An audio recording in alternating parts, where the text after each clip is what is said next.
안녕하십니까. 삼성화재 IFRS 추진 파트 조은영 파트장입니다. IFRS 시행이 2023년으로 결정이 되었고 실제적으로 적용해야 하는 시점이 내년으로 다가왔습니다. 수년간 IFRS 기준이 수립되면서 정책적인 관련 부분이나 인프라적인 측면에서 많은 준비를 해왔지만 시행에 앞서 많은 회사들이 고도화 그리고 기준 수립 등을 현재에도 진행 중인 것으로 알고 있습니다. 저희 삼성화재도 마지막 점검 중에 있으며 이와 관련하여 저희가 적용하고 있는 IFRS 적용 사례에 대해서 오늘 소개를 드리고자 합니다. 오늘 말씀드릴 목차는 크게 4가지로 구성이 되어 있습니다. 첫 번째는 IFRS 17과 관련한 저희의 준비 상황과 관련된 현황이고요. 두 번째는 손익 결정을 하는 기본적인 요소인 회계 추정과 관련된 중요한 기준들입니다. 세 번째로는 가정을 중심으로 한 CSM 및 손익평가 기준에 대해서 말씀을 드리고 마지막으로 향후 과제에 대해서 말씀드리도록 하겠습니다. 첫 번째, IFRS 17 준비 현황에 대해서 말씀드리겠습니다. 저희 삼성화재는 2016년 IFRS 추진 파트를 신설하고 이후 정책 수립, 시스템 개발, 2020년에는 안정화, 그리고 2021년에 시범 운영 단계에 들어와 있습니다. 2020년 안정화는 재보험 등 최종 회계 기준서를 반영하여 일부 기준을 보완하였으며 현금 흐름 시스템 속도 개선, 그리고 오디트 트레일 등 보완하는 작업이 있었습니다. 결산을 위한 인프라적인 측면, 프로세서적인 측면의 보완을 추진하였습니다. 또한 2021년 올해 시범 운영 단계에서는 재무 영향 분석과 적용 과정에 대한 검토, 즉 개수적인 부분을 중심으로 진행하고 있습니다. 또한 이를 기초로 하는 회계 정책 및 회계 추정에 대한 재검토도 진행하고 있습니다. 그리고 22년에 추진되어야 할 과제로 거버넌스 체계 구축 및 병행 결산을 추진 예정에 있습니다. 22년 병행 결산을 위해서는 관련 거버넌스 체계 구축이 필요하고 이를 기반으로 비교 재무제표 작성에 들어갈 계획입니다. 이는 외부 검증 등에 대한 준비, 그리고 17 공시에 대한 준비에 대한 내용도 포함하고 있습니다. 2022년 추진될 과제 중에서 거버넌스 수립과 관련해서 좀 더 자세하게 설명을 드리도록 하겠습니다. 현행 결산 관련해서는 재무 회계 결산 프로세스와 관련된 어떤 내부 회계 관리 프로세스를 운영하고 있습니다. 반면에 IFRS 17이 도입이 되게 되면 가정, 그리고 현금 흐름 평가 모델, 그리고 결산으로 이어지는 각 단계별 거버넌스 체계의 수립이 필요한 상황입니다. 결산 프로세스를 보면 가정 산출, 그리고 현금 흐름, 그리고 부채 결산, 이어서 재무 회계의 4단계로 진행이 되게 되고요. 이를 뒷받침하기 위한 산출 기준 문서화 작업이 필요합니다. 가정과 관련해서는 가정 산출 방법서가 필요하고 현금 흐름 프로세스와 관련해서는 현금 흐름 산출 방법서, 그리고 모델 내부 통제 기준서 등이 필요합니다. 또한 부채 결산과 관련해서는 세부적인 회사가 적용하고 있는 산출 방법에 대한 기술, 즉 계리 방법서에 대한 추가적인 요구가 됩니다. 산출 기준 문서화와 연계하여 내부 통제 프로세스도 구축이 필요합니다. 내부 통제는 가정과 관련해서는 가정관리위원회, 그리고 현금 흐름 관련해서는 현금 흐름 모델 통제, 그리고 부채 결산 관련해서는 준비금 검증, 재무회계는 내부회계 관리, 이렇게 각 단계별 내부 통제 프로세스의 수립이 필요합니다. 이를 바탕으로 외부 검증 또한 자연스럽게 이어지게 되어 있습니다. IFRS 17은 결산 및 검증에 많은 시간이 소요될 걸로 예상이 되고요. 이와 관련해서 대내외 검증, 감사에 대응하기 위해 각 프로세스 간의 유기적인 거버넌스 체계가 필요한 상황입니다. 당사는 22년 이러한 거버넌스 수립을 상반기 중에 완료하기 위해 목표를 잡고 추진해 나갈 계획입니다. 그리고 22년 추진 계획 중 하나로 손익관리 체계에 대해서 말씀드리겠습니다. IFRS에서는 현행 3위원 기준의 손익분석 방법을 벗어나서 손익분석 및 관리 방안에 대한 수립이 필요합니다. 즉, IFRS 손익을 구성하는 주요 요소인 CSM에 대한 속성 관리, 또 잔여 CSM 관리 등이 필요한 상황이며, 이러한 주요 손익 요인 분석도 필요합니다. 또한 가정과 관련된 각 컴포넌트들의 민감도 관리도 필요한 상황입니다. 이러한 손익 분석 및 관리에 대한 기준을 재검토하고 이를 바탕으로 경영계획 수립도 추진해 나갈 계획입니다. 기존의 경영계획은 매출과 효율 지표, 저희가 관리하고 있는 KPI들을 중심으로 이루어졌다고 하면 IFRS에서는 가정, 현금 흐름 등이 추가로 반영되어야 합니다. 이를 기반으로 손익 계획이 수립이 된다라고 하면 중장기 부채와 손익에 대한 목표 수립까지 자연스럽게 연계되어 관리가 가능할 것으로 예상됩니다. 또한 이렇게 경영계획이 수립되고 나면 평가 보상 그리고 KPI 관련된 체계 변경이 순차적으로 진행되어야 합니다. 평가 보상과 관련해서는 현행 KPI 지표를 유지할 것인지 또는 추가해야 되는 항목들이 뭔지, 변경해야 되는 대상들은 어떤 것인지에 대한 검토가 필요하고요. 이러한 검토에는 수익성, 성장성, 리스크 관련된 손익 변동성과 회사의 관리 가능성 등이 고려되어야 합니다. IFRS 17 제도하에서는 예상과 실제 차이가 손익의 변동성을 야기하게 되며 이를 최소화하기 위한 손익 분석 및 관리체계 구축이 필요한 상황입니다.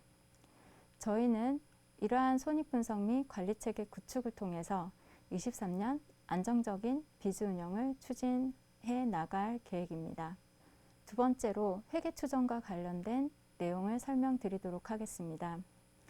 주요한 회계 추정의 결정에 따라서 IFRS 손익이 결정되는 부분입니다. 먼저 CSM 상각 방법에 대해서 설명드리겠습니다. CSM 상각은 보장 단위를 기준으로 이루어지게 되어 있습니다. 보장 단위란 보험회사가 부담해야 하는 위험의 정도를 반영하여 설정하도록 되어 있습니다. 손해보험 상품은 가입 속성이 다양해서 단순 가입 금액을 사용하는 것보다는 제반적인 위험의 정도를 나타내는 요인에 대한 반영이 필요한 상황인데요. 가입 금액을 단순하게 사용했을 때는 실질적인 손익의 패턴이 왜곡되는 현상이 있었습니다. 아래 표에서 볼 수 있는 것과 같이 계약이 두 건이 있었는데요. 계약 1번은 보험기간이 10년인 계약이고 가입 금액은 작지만 보험료 규모가 커서 CSM이 큰 계약입니다. 두 번째 계약은 보험기간은 짧고 가입 금액은 굉장히 크지만 위험보험료가 얼마 되지 않아서 CSM도 굉장히 작은 계약이었습니다. 이 두 가지 계약을 합산했을 때 가입 금액은 계약 2의 비중이 굉장히 높지만 CSM은 대부분 계약 1에서 발생하는 구조입니다. 이러한 포트폴리오를 보유하고 있는 회사가 가입 금액을 가지고 CSM을 상각하게 되면 그 아래에 있는 그래프와 같이 계약 2의 가입 금액이 커서 계약 2의 현금 흐름에 의존해서 CSM이 평가가 되게 됩니다. 이러한 패턴은 CSM을 결정하는 계약 1이 제대로 반영이 되지 않고 CSM 기여도와는 상관없는 손익의 흐름이 나타나게 됩니다. 반면에 이제 두 번째 케이스는 저희가 그 위험보험료를 기준으로 가입 금액을 조정한 경우를 말씀드리겠습니다.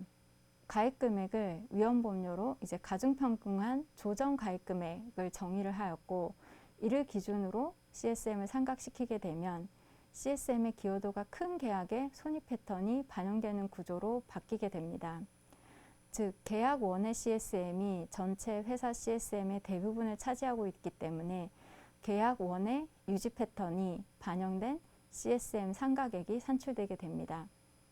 즉, CSM 상각은 회사 이익에 대한 실질적인 기여도가 반영되도록 기준을 수립하는 게 중요한 상황입니다. 또한 실무적인 부담도 크지 않은 방법을 채택하여야 될 것입니다. 그래서 저희는 위헌법률을 기준으로 조정한 가입 금액을 보장 단위로 적용하게 되었습니다. CSM 상각과 관련된 요소 중에서 할인율에 대해서도 말씀을 드리겠습니다. 할인율은 반영 여부에 따라서 보험손익과 금융손익 간의 차이가 발생하고, 반영하지 않을 경우에는 보험손익이 뒤로 이연되는 효과가 다소 발생합니다. 아래 그래프로 손익에 대한 패턴 차이를 그려놨는데요. 할인율을 반영한 경우 보험손익은 정기간 균등하게 인식 가능하고 이자 비용도 빠른 속도로 감소하게 됩니다. 반면에 할인율을 반영하지 않은 경우에는 초기 이익은 낮은 수준으로 인식을 하고 뒤로 갈수록 CSM 규모가 증가하게 됩니다. 이 예시는 실제 유지율 영향을 제외하고 표시한 것이라서 실제 손익보다는 조금 더 차이가 많은 것처럼 보이기는 합니다. 그 점은 감안해서 보시면 될 것 같고요. 이자 비용 측면에서도 CSM을 천천히 상각을 시켰기 때문에 이자 비용 하락하는 효과도 좀 덜 나타나게 됩니다. 저희는 보험 손익과 금융 손익의 안정성을 동시에 고려해서 평가 기준의 상각률을 적용하는 방안을 채택하였습니다. 즉, 할인율을 반영해서 CSM을 상각시킴으로써 보험 손익이 안정적으로 반영이 되고, 또한 이자 비용도 적정 수준으로 인식 가능하도록 기준을 수립하였습니다. 두 번째로는 공시이율 손익 처리에 관련된 내용을 설명드리겠습니다. 공시이율의 예실차가 발생했을 때 단기 예실차를 손익 처리하는 기준이 있고, 그리고 단기 예상 실제 차이로 인한 미래 벨 변동분을 회계 처리를 어떻게 하느냐에 따른 부분이 있습니다. 벨 변동분은 PL로 처리도 가능하고 OCI로도 처리가 가능한 상황입니다. 이에 따라서 부담이율의 인식 패턴의 차이가 발생하게 됩니다. 간단한 예를 들어서 금리 상황에 따라서 손익이 어떻게 차이가 나는지를 한번 설명드리도록 하겠습니다. 예시는 할인율이 2.5%이고 예상 공시율이 1.5%인 경우입니다.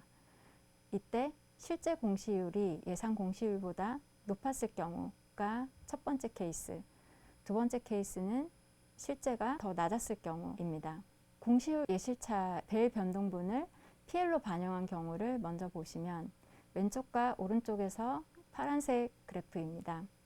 파란색 그래프는 초기에 장기 비용을 조금 더 크게 인식을 하게 되고, 이로 인해서 부담이율은 3% 수준으로 안정적으로 유지가 됩니다. 케이스 2의 경우에도 실제 부담이율은 2% 수준으로 안정적으로 유지가 되고, 단기 비용 또한 케이스 1과 비교했을 때 큰 차이가 없이 나타납니다. 반면에 OCI로 처리한 경우에는 왼쪽 그림에서는 초기의 비용을 좀 과소하게 인식한 면이 있고, 이로 인해서 뒤로 갈수록 부담이율이 상승하게 됩니다. 반대로 실제 공시율이 예상 공시율보다 낮은 케이스 2의 경우에는 초기에 비용을 더 많이 인식을 하고, 이로 인해서 뒤로 갈수록 부담이율이 낮아지는 현상이 나타납니다. 즉, OCI로 처리를 하게 되면 시장의 상황에 따라서 손익이 변동이 크게 나타나게 됩니다. 저희는 이러한 점들을 고려하여 공시율 예실차로 인한 벨 변동은 안정적인 부담이율 관리가 가능한 방안을 선택했습니다. 즉, 벨 변동분을 단기 금융비용으로 처리할 예정입니다. 이러한 기준 수립을 통해서 보다 안정적인 금융손익 관리가 가능할 것으로 기대됩니다. 세 번째로는 CSM 및 손익평가에 대해서 가정을 중심으로 말씀드리겠습니다. CSM을 평가하기 위해서는 현금 유입과 유출에 대한 가정이 모두 필요한데요. 이를 기반으로 현금 흐름을 추정을 하고 각 유입, 유출에 대한 변동성이 발생했을 경우 손익의 변동성이 발생하는 구조입니다. 현금 유입과 유출, 그리고 이를 기반으로 장래 손익을 전망한 경우 현금 유입과 유출에 적용된 가정이 10% 변동이 발생했다고 가정을 해보면 장래 손익은 97% 감소하는 57% 감소하는 결과가 나타납니다. 즉, 가정의 변동보다 손익이 변동성이 굉장히 크게 나타나는 구조입니다. 예시에서는 수익률 30%를 가정을 했지만 실제 보험상품의 수익률은 이보다 낮을 것으로 예상이 되기 때문에 수익률이 이보다 낮게 되면 가정의 변경에 따른 손익 변동성은 더 증가하게 됩니다. IFRS 17에서는 지급금 증가 등이 단기적인 손익에도 영향을 미치지만 이로 인해서 추가적인 가정 변동이 발생하게 되고 현행 대비 손익 변동성이 증가할 가능성이 있음을 나타냅니다. 다음으로는 가정별로 설명을 드리겠습니다. 첫 번째로는 무저해지 상품과 관련된 해지율 가정입니다. 이 부분은 해지율 가정에 국한된 내용은 아니고 기초 통계가 부족한 경우에 생각해 볼 수 있는 주제일 것 같습니다. 무저해지 상품과 같이 기초 통계가 부족한 경우에 가정 적용 기준에 대한 검토와 장래 불확실성에 대한 반영이 필요하다고 생각됩니다. 저희가 기존에 적용하던 방식은 유해지 상품의 해지율을 기준으로 보정률을 곱해서 해지율 가정을 만들었습니다. 이 보정률은 회사별로 다양한 방법으로 만들었었는데요. 어쨌든 기준은 유해지 상품의 해지율에 일정 비율로 낮추거나 이제 더 높게 설정하는 기준이었습니다. 그런데 한 가지 간과한 사실은 무저해지 상품은 유해지 상품과 다른 패턴을 가질 수 있다는 사실입니다. 무저해지 상품은 기간별 해지율 패턴이 다르게 나타날 가능성이 높은데 이러한 차이가 가정에는 제대로 반영되지 못한 상황이었습니다. 그래서 이번에 발표된 무저해지 해지율 모범규준안을 적용해 보았습니다. 모범규준안의 내용은 납입 종료 직전에 가장 낮은 해지율이 적용되어야 한다. 그리고 해지가 유보된 경우 증가한 효과를 반영하여야 한다. 세 번째로는 납입 완료 후에 해지율은 표준화 상품 해지율 대비 낮게 설정되어야 한다입니다. 이거는 일반적으로 성립할 수 있는 기준으로 해석이 되어지고요. 이러한 조건 하에서 저희가 해지율 가정을 다시 산출해 봤습니다. 아래 그래프에서 보실 수 있듯이 납입 기간 전후를 기점으로 해지율 가정의 수준 차이가 크게 나타나는 것을 보실 수 있습니다. 현재 시점에서 기초 통계가 부족하여 미래를 정확하게 예측을 할 수는 없지만 예상되는 기준, 어떤 특성들을 반영하여 가정을 최선을 다하여 수립하여야 될 것으로 판단이 됩니다. 특히 실제 해지율과 가정 간의 격차가 발생했을 때는 CSM 조정 항목들이 모두 동일한 방향으로 영향을 받기 때문에 손익 변동성이 굉장히 크게 나타날 수가 있습니다. 오른쪽 하단의 표를 보시면 실제 해지율이 증가했을 경우 보험료 예실차에서도 마이너스, 투자요소 예실차에서도 마이너스 효과, 그리고 가정 변경으로도 마이너스 효과가 동시에 발생하게 됩니다. 이러한 장래 위험성을 해지하기 위해서는 가정 산출 단위에서 정교한 검토가 필요한 상황입니다. 두 번째로 실손손해율 가정에 대해서 말씀드리겠습니다. 실손손해율은 의료 환경 및 건강보험 제도 변화, 보험료 조정에 따라서 불확실성이 큰 상황입니다. 이를 가정으로 반영을 하는 것도 굉장히 어려운 이슈인데요. 회사별 손익관리 스탠스에 따라서 회사별 목표 보험료 조정률이 상이하게 나타나고 보험료 증가 추세 등도 가정으로 적용이 되어야 하는 상황입니다. 참고로 말씀을 드리면 킥스에서 보험료 조정률은 과거 경험 조정률에 기반한 최대 한도 내에서 설정을 하도록 규정되어 있습니다. 두 가지 케이스를 예를 들어 배의 적립과 예실차가 어떠한 패턴으로 나타나는지 비교해서 설명드리겠습니다. 첫 번째 케이스는 사고 증가 트렌드를 반영한 경우이며 두 번째 케이스는 사고 증가 트렌드를 반영하지 않은 경우입니다. 첫 번째 케이스를 먼저 보시면 사고 증가 트렌드를 매년 10% 반영을 하였습니다. 이렇게 되게 되면 손해율은 120%에서 시작을 해서 130%까지, 즉 100%로 수렴을 하지 않게 됩니다. 이로 인해서 평가 시점의 배를 93 적립을 해야 하고요. 실제 보험금이 저희가 가정한 것과 동일하게 발생했다고 하면 예실차는 발생하지 않게 됩니다. 즉 배를 초기에 적립하고 손익은 안정적으로 저희가 예상했던 패턴대로 흘러가게 됩니다. 두 번째 케이스는 보험금 증가 트렌드를 반영하지 않은 경우입니다. 이 경우에는 손해율이 100%로 안정적으로 수렴을 하는 가정으로 됩니다. 이로 인해서 평가 시점의 배의 적립은 18로 케이스 1과 비교했을 때 부담이 적게 됩니다. 반면에 실제 보험금이 저희가 예상했던 것과 다르게 트렌드가 있어서 증가하는 상황이 발생하는 경우 예실차 손실이 지속적으로 증가하여 손익이 변동되게 됩니다. 즉 평가하는 시점에 배를 다소 과소하게 적립을 해놓으면 예실차 손실 발생 가능성이 높아지는 손익의 흐름이 나타나게 됩니다. 갱신담보는 보험금 트렌드 및 보험료 인상을 가정해서 배리 평가됨에 따라서 보험금 증가 추세 등 필요한 경우에는 가정이 필히 반영이 되어야 될 걸로 예상됩니다.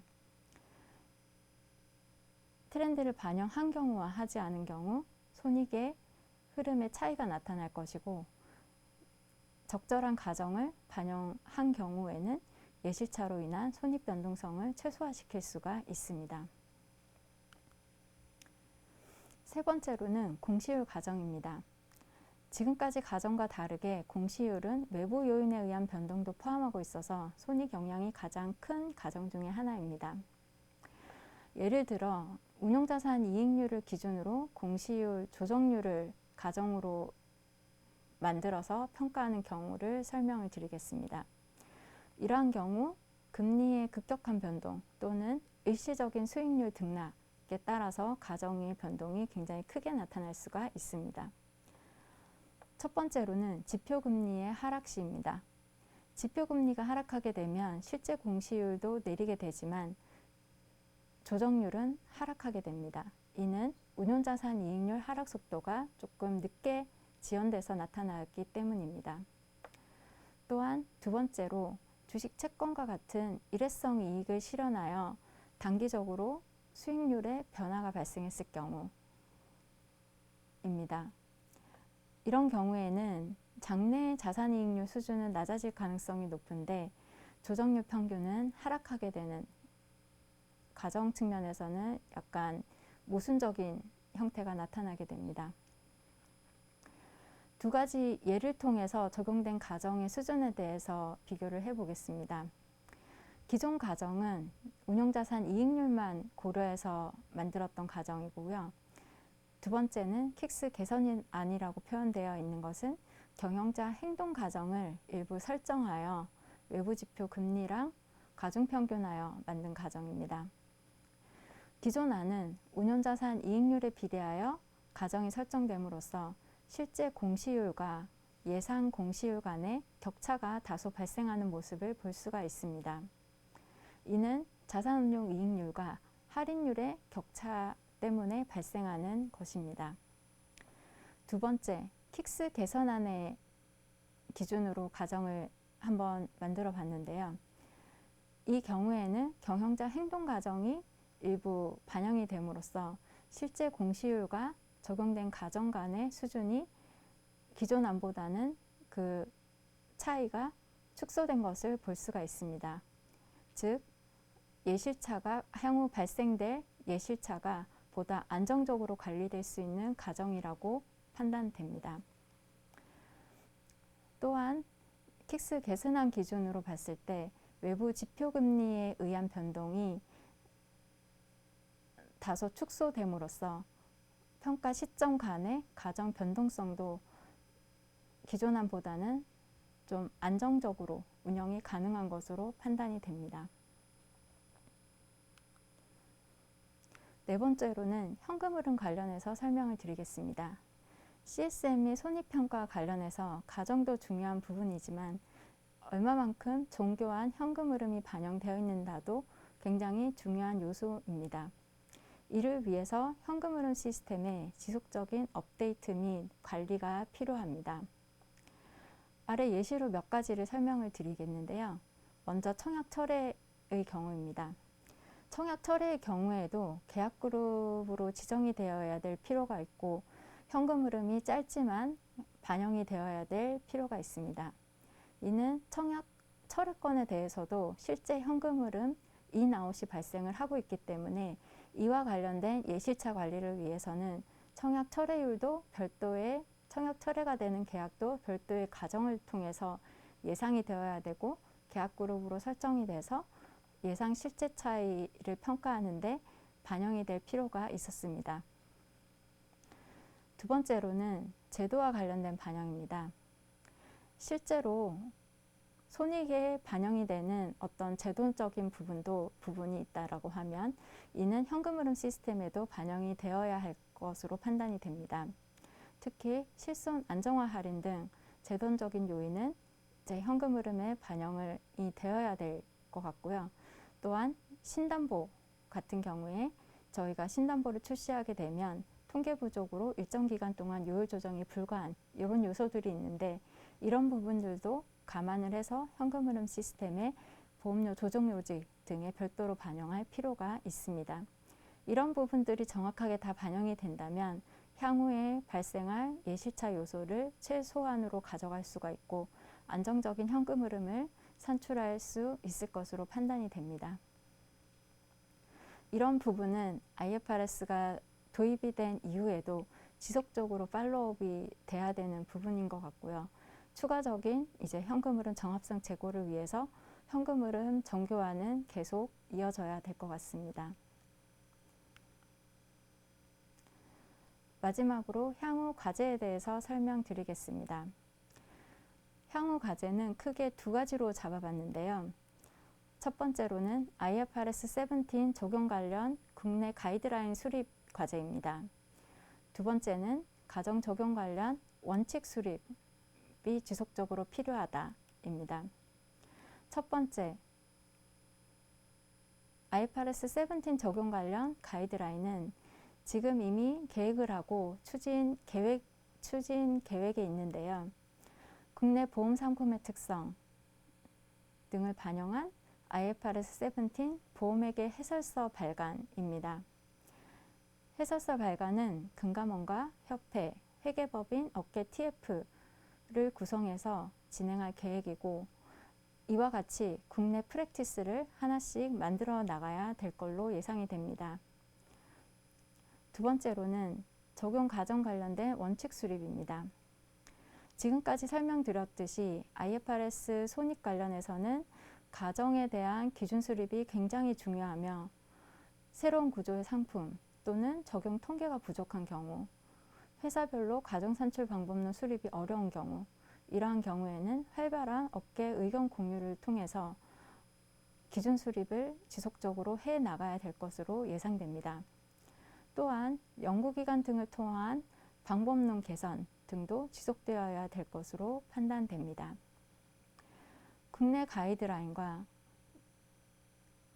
적용되는 가정에 대한 원칙 수립 등을 통해서 저희 보험 업계의 손익에 대한 가시성과 그리고 예측 가능성, 비교 가능성을 제고하기 위한 노력은 IFRS가 시행이 되고 이후 지속적으로 업계가 노력을 해나가야 될 것으로 생각됩니다.